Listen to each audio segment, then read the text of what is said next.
Super Mario Kart was released on September 1st, 1992 for the Super Nintendo Entertainment System, was developed by Nintendo EAD and published by Nintendo. After the success of F-Zero, Nintendo wanted to make a two-player racing game. Initially, the game wasn't going to be Mario-themed, but feature a generic character in overalls.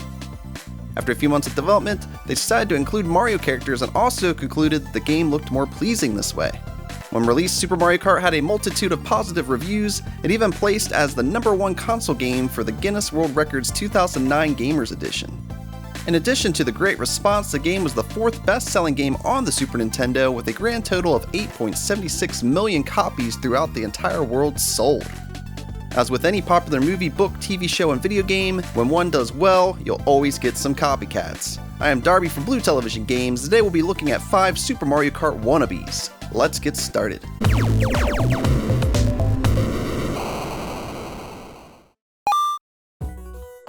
Number 1, Street Racer. We'll be looking at the Super Nintendo version. Street Racer was released in December of 1994 for the Super Nintendo. It was later released for the Genesis, PlayStation, Saturn, Game Boy, Amiga, and the PC.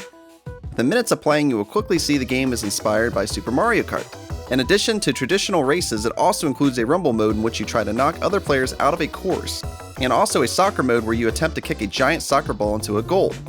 Unlike Mario Kart, there are no power-ups to pick up. Instead, every character is equipped with special moves they can use as you race. The game doesn't look as nice as Mario Kart, and it doesn't run as smooth either. Old kart games suffer from the flat look due to not truly being 3D. I found the control to be a bit off too as I played through the game. The races also seemed to be a bit too long, and over time, the harsh graphics started to hurt my eyes a bit.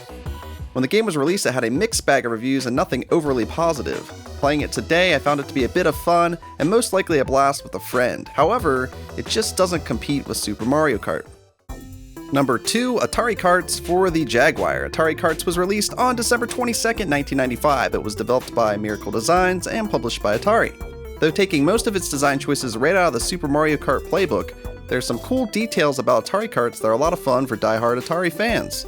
Things such as playable characters from past Atari games like Bentley Bear from Crystal Castles, and little details like the Tempest Cup being named after the game Tempest. When comparing the game to Super Mario Kart, the biggest issue with Atari Carts is the poor course design. Everything feels too flat. Some obstacles are as flat as the ground. Things you think might be a shadow could be an obstruction you have to dodge. If you hit a flat obstacle, you will get stuck and have to go in reverse to get loose. It's a bit of a pain. On the good side of things, the game runs really smooth compared to some of the other games on this list. The controls are also pretty solid. There's not a large number of good titles on the Atari Jaguar, and I must say Atari Carts not only looks better than a majority of its releases, it's also a lot of fun to play. Number 3, Konami Crazy Racers for the Game Boy Advance. Konami Crazy Racers was released on June 11, 2001. It was developed by KCEK and published by Konami. The game features a bunch of characters from past Konami games like Metal Gear and Castlevania. Out of all the games on this list, this game is by far the best Super Mario Kart wannabe. The graphics are bright and colorful, the game is smooth and fun, and the music is great too. When released, the game received positive reviews and even beat Mario Kart Super Circuit on a list of the 10 best Game Boy Advance games in an issue of Electronic Games Monthly. One thing I thought was really cool about this game is how they handle the power-ups. You collect a red or blue bell. Red bells can contain any power-up, which is useful if you want to try to get lucky with your pickup. However, if you need a speed boost, the blue bell guarantees a speed boost item to the player. It adds a bit of strategy in what you aim for when zooming around the track. If you're going to be a wannabe, then do it right. Konami Crazy Carts is crazy good. Number 4, BC Racers. We'll be checking out the 3DO version. BC Racers was released in 1995.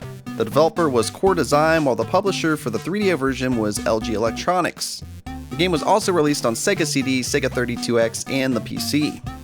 Check out the intro video for this game. Awesome animation for its time, interesting and fun-looking characters, and a cool little intro song too.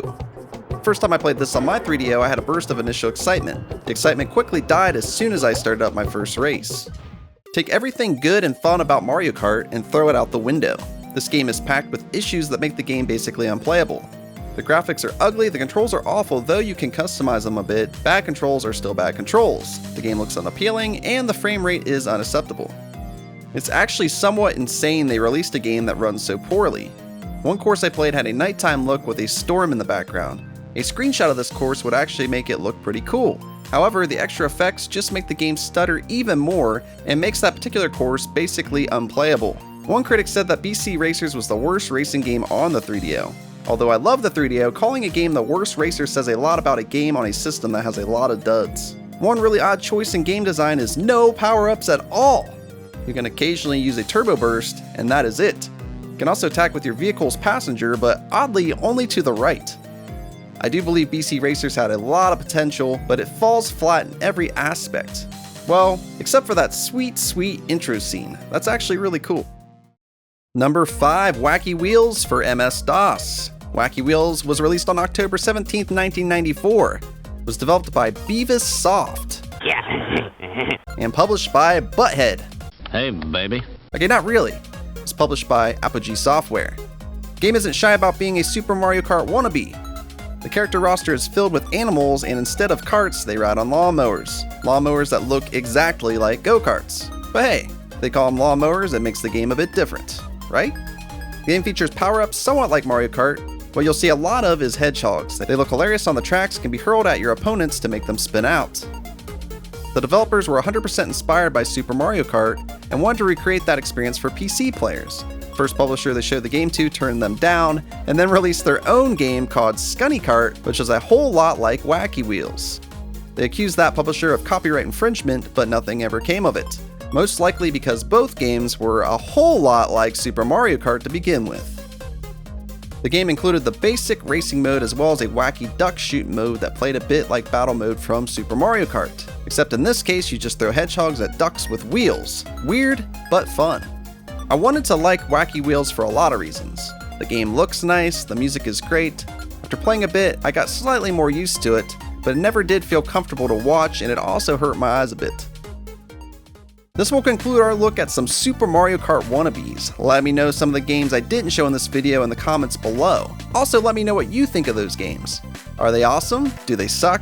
Don't forget to hit the thumbs up button to show me you liked the video, and be sure to hit the subscribe button as well to stay up to date with the latest videos from BTG. On the screen now I have a couple other videos from BTG you might enjoy. Thank you so much for watching, and until next time, I'll see you around.